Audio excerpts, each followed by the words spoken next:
We continue our coverage of Indiana State spring football. Of course, the spring game, everybody would be excited to head out to Memorial Stadium. Sycamore's still busy this time of year. We welcome in new quarterbacks coach and passing game coordinator, Jeff Kastl. Coach Kastl, how are you? Kate, everybody good, safe and healthy? Oh, yeah, definitely. Thank you, Luke. Appreciate you taking time out of your day to speak with me. And, yeah, we're doing well right now. We just moved up. The whole family got in the car, and we drove up all 16 hours from San Antonio on the weekend. And moving truck came yesterday, so now it's unpacking, unboxing, and trying to figure out what goes where. And, mostly I just get delegated, this goes there, that goes here, and let the difficult decisions be left up to my wife so she can figure out what she wants to do with the decorating. Well, you mentioned now, of course, you've been going through this moving process too, along with this job. With everything going on right now, of course, with the obvious elephant in the room with COVID-19 and how that's really changed how you guys do spring football to you were I was joking with you before we got on, kind of a lone soldier for a while, being here by yourself. I know you've been through the coaching ranks and probably not abnormal at times, but how has just the craziness been just for you personally over these last couple of months and how you've tried to adjust to it?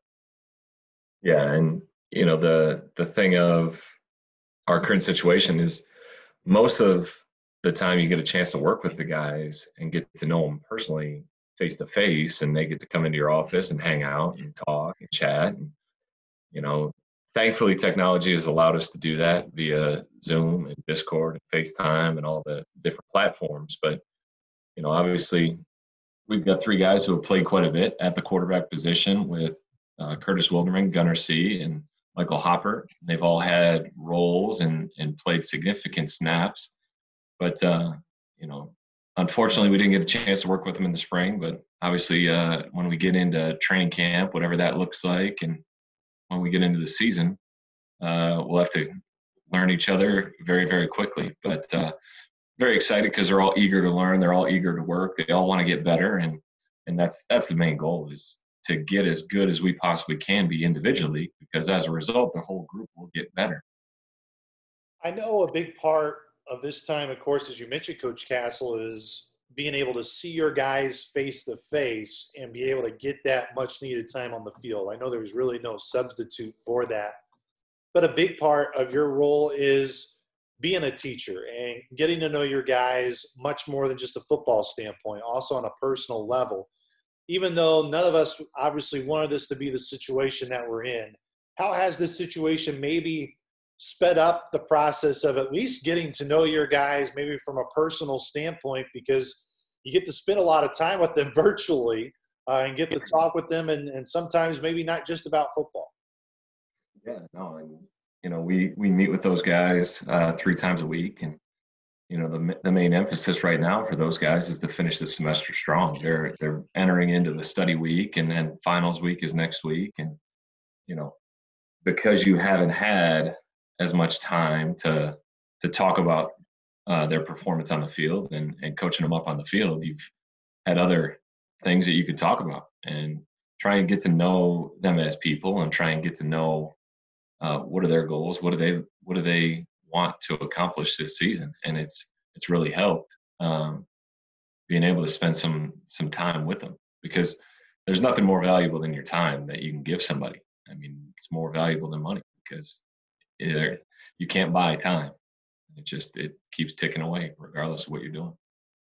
For you personally, Coach Kastl, when you think back to your playing days at Michigan, of course, part of some really good Michigan teams under Coach Carr, I believe you were teammates with Chad Henne and got to see some of those teams really come to fruition there in those mid-2000s, early 2000s.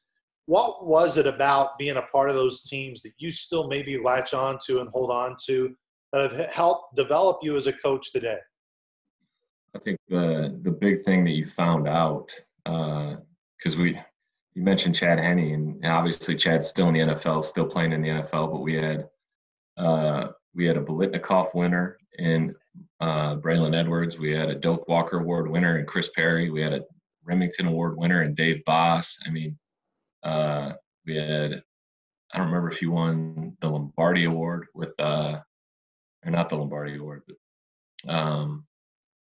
Lamar Woodley was on that team. I mean, Leon Hall, who was just playing in the NFL 2 years ago, Jason Avant. I mean, the names go on. And, you know, what you saw and what made us so good is obviously we had very good players, but the culture of the organization and the culture of the team was such that everything you did, you competed with the guy next to you. And whether, it's different. Some people do goal times in terms of conditioning. You got to make so many seconds for the rep. Well, we didn't have goal times. The goal was to win. And so um, there were a couple times where our head strength coach, Mike Gittleson, would send us on laps if we weren't providing enough effort. But everybody wanted to make sure that they did their part because, we talked about it. The expectation is for the position. It doesn't matter who is the left guard on the team. It doesn't matter if you were the first string, second string, third string. There was an expectation for performance. And the same thing was fed to us as quarterbacks, and we would rely on a Bill Walsh quote: "The quarterback must believe in himself. His work must convince his teammates that he can be trusted when all else fails." And that's what was behind everything that we did. It was hard work, and second thing was toughness. And in order to be able to work hard, you got to have some kind of mental and physical toughness to push through when things get difficult. And those were really the things that I relied on, and really the things that um, I take with me, and I want our guys to embody, is that they are a physical representation of toughness and hard work and effort. I wasn't a great player. I joke. I practiced a lot. I didn't play very much when I was there, but you know, I was fortunate. I started as a walk-on. I found a role. By the second year, I was traveling to every single game because I knew how to signal, and I knew I could hold for a left-footed kicker. Nobody else could do it, so that became my role. And as a result, I worked my way up the depth chart to number 2 as a quarterback, and was able to earn a scholarship as a result. Um, but that's just kind of how I am. It's been a grind, and you can look at my track record as a coach. I mean, I've not been on the easiest of paths, and but it's been great. You look at the guys on staff, and almost every single guy on staff I know on a personal level because I've worked with them in the past. Coach Mallory, myself, Coach Smith. I actually was working on the defensive staff in 2013 and 2014 at the University of Michigan with them. Just so happens in 2013, one of our players was Desmond Morgan. I was working with the linebackers. Our defensive coordinator and I, Brad Wilson, worked together for 3 years at Ashland, which we joke about, and we had some of the most fun when we were coaching there. And hopefully we can continue to have fun this year, obviously, and win a lot of games. Marcus Knight, another former Michigan guy that I've gotten a chance to know, working camps and in the summer and seeing him on the road in terms of recruiting. I forgot to even mention Michael Switzer, our offensive coordinator, and I were on the staff together in 13 and 14.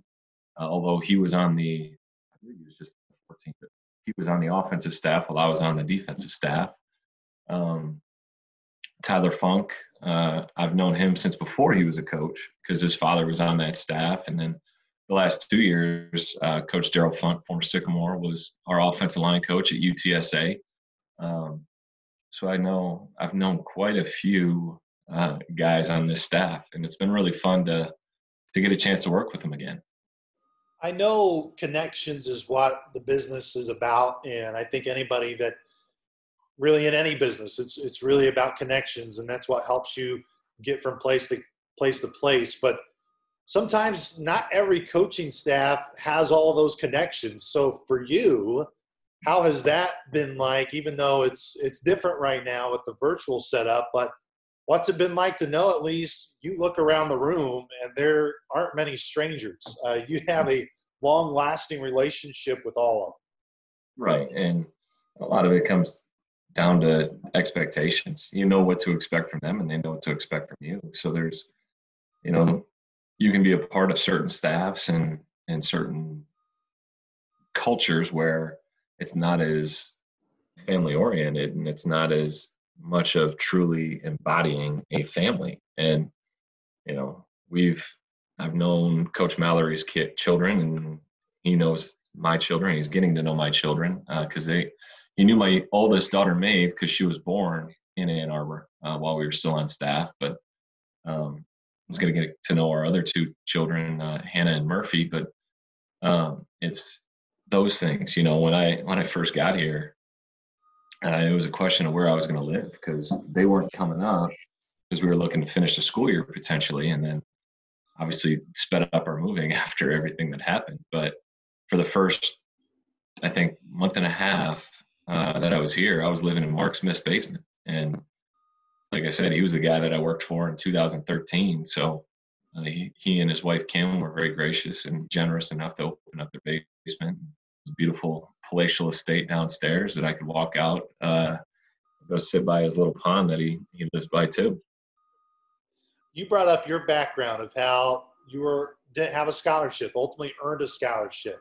Of course, Curtis Wilderman has kind of been in that role here at Indiana State, and Curtis was really thrust in that position last year due to the injury to Ryan Boyle, and and a lot of that really changed the complexion of how the offense would look. When you look at a guy like Curtis, how much can you really relate to him? Because it really seems like there are some differences, but a lot of your personal backgrounds, at least for you as a player and what you described, is kind of really what Curtis went through last year and has gone through during his time here. Right. And, it even goes deeper than that. He's a former high school wrestler, and I was a former high school wrestler.